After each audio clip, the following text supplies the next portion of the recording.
Hi, boys and girls. My name is Mrs. Neal, and I am going to read to you Daisy Had Mayzie by Dr. Seuss.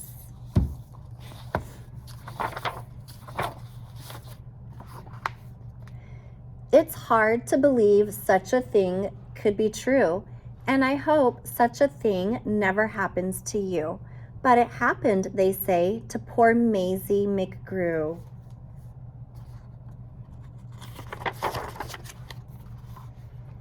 It happened like this. She was sitting one day at her desk in her school, in her usual way, when she felt a small twitch on the top of her head. So Mayzie looked up, and she almost dropped dead. Something peculiar was going on there. A daisy was sprouting right out of her hair. Boing!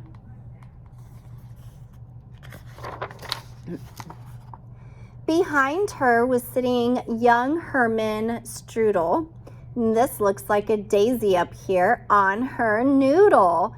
It doesn't make sense why it couldn't be so. A noodle's no place for a daisy to grow. Then up spoke another boy, Einstein Van Tass, the brightest young boy in the whole of the class. It's a very odd place to be sprouting a daisy. But nevertheless, one is growing on Mayzie. Hey, look, cried Butch. Right here in this room, Daisy had Mayzie. She's bursting in bloom. Miss Sneecher, the teacher, came rushing up quick.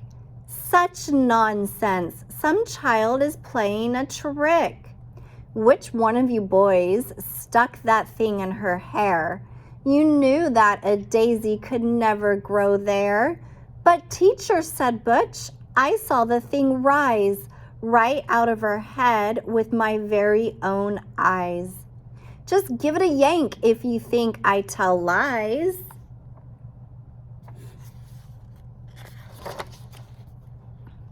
Miss Sneecher had heard quite enough of this talk. Mayzie, hold still. Let me get at that stalk. Ouch, hollered Mayzie. Quit yanking, Butch said. You're giving her pains. I'll bet those roots go way down in her brains. The kids in the room started shouting like crazy. Daisy had, Daisy had, Daisy had Mayzie. Children, be quiet. Miss Sneecher was puzzled. Good grief, alas, to think this has happened right here in my class. I've taught in this room 20 years, maybe more, but I've never seen anything like this before. I'll have to report it. You'll just have to come to the principal's office to show Mr. Grum.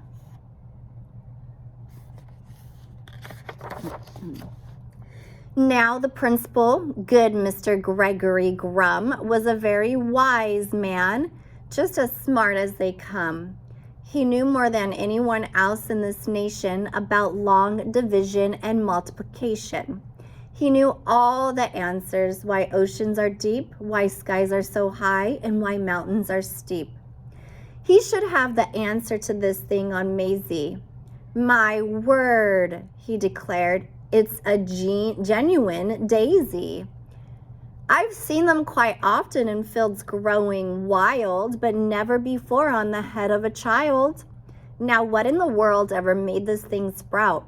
I have no idea, but I'm going to find out.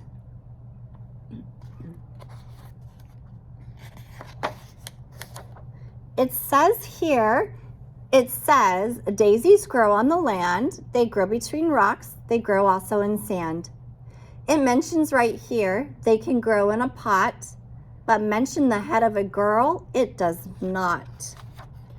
Daisies, it says, sometimes grow in Alaska, also Missouri, Rhode Island, Nebraska.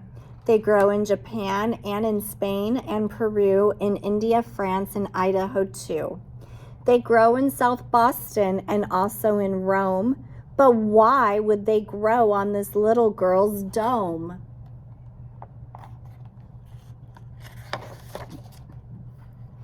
Say, look it, said Mayzie. It's welting, said teacher. How wonderful, Mayzie. It soon will be dead. You'll be rid of that daisy. In just a few minutes, our troubles will pass, declared Mr. Grum. Take her back to class.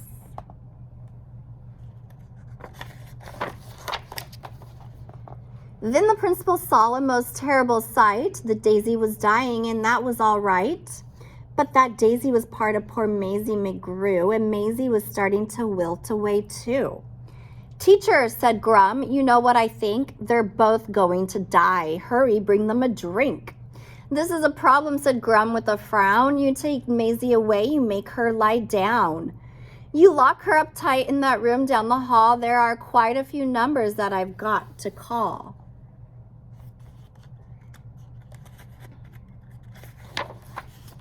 Get Maisie's mother on the end of the line. I need her quickly while there's still time. Mayzie mom asked, what's all the fuss? Goodness to Betsy, I'll be on the next bus. A call to the shoe store reached Mr. McGrew. He answered while holding a customer's shoe. She is growing a what? I'm coming right there. And he ran out of the shoe store with no time to spare.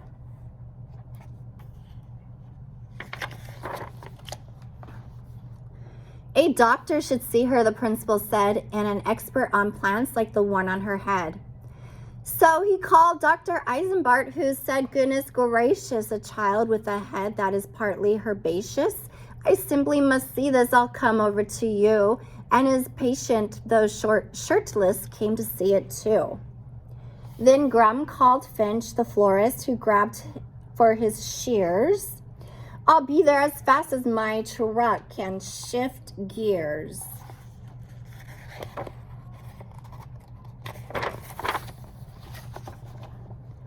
Meanwhile, poor Mayzie lay down on a couch. The daisy slumped down on its stem in a slouch. But the window was open because it was warm, and the sweet-smelling daisy attracted a swarm of bees, bees, bees.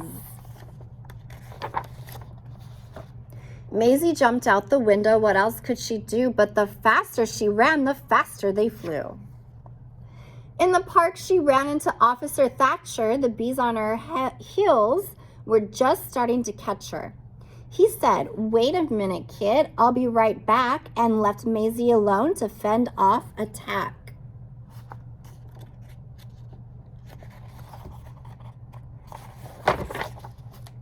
But Thatcher returned with a fishbowl and a bucket, into which went the fish from the bowl. Then he stuck it. On top of her head, she felt like a fool. Kid, I'm taking you back to your school.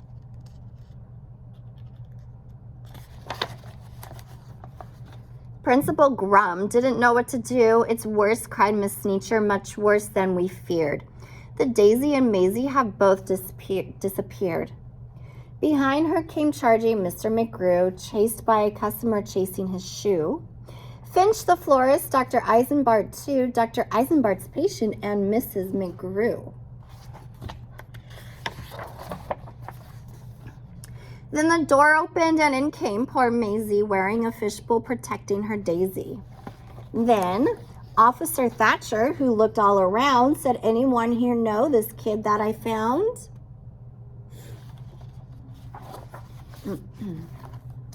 Mama, cried Mayzie as she ran to her mother, but Mrs. McGrew stepped back with a shudder. I think I feel faint. But she just managed to utter. Stand back, yelled the doctor as he looked about. Allow me some room to examine her sprout. The doctor approached, stethoscope in his ear, but the wail of a siren was soon all he could hear.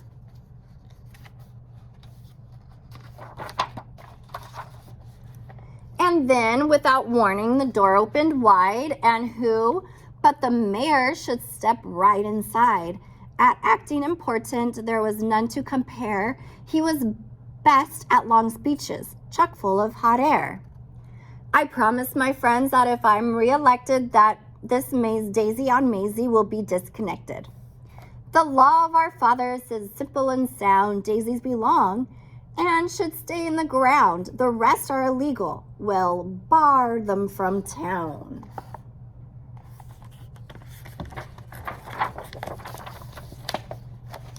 Then, just as the mayor finished his talk, Finch the florist began to quietly walk. And standing directly behind Mayzie said, I know the way to get rid of a daisy. So there's a flower between her two ears. I'll snip it clean off with my sharp pruning shears. But Mayzie saw him and let out a screech. She pushed him aside and raced off his reach. Mayzie ran from the school, headed straight out of town. She came to a meadow and fell to the ground. With her head in her hands, she lay all alone. Her heart, it was broken. She could never go home. Nobody loves me, nobody loves me, nobody loves me, she cried. Nobody loved her, poor Mayzie McGrew. It's hard to believe such a thing could be true. And maybe that's why then this daisy above when Mayzie below began talking of love. Well, you know about daisies when love is in doubt. The job of a daisy is try and find out. They love her not. They love her not. Don't worry, Mayzie, said her daisy. As its last petal fell, they love you. Then the stalk disappeared. Well, that is how it all happened. The thing went away, and Mayzie McGrew is quite happy today.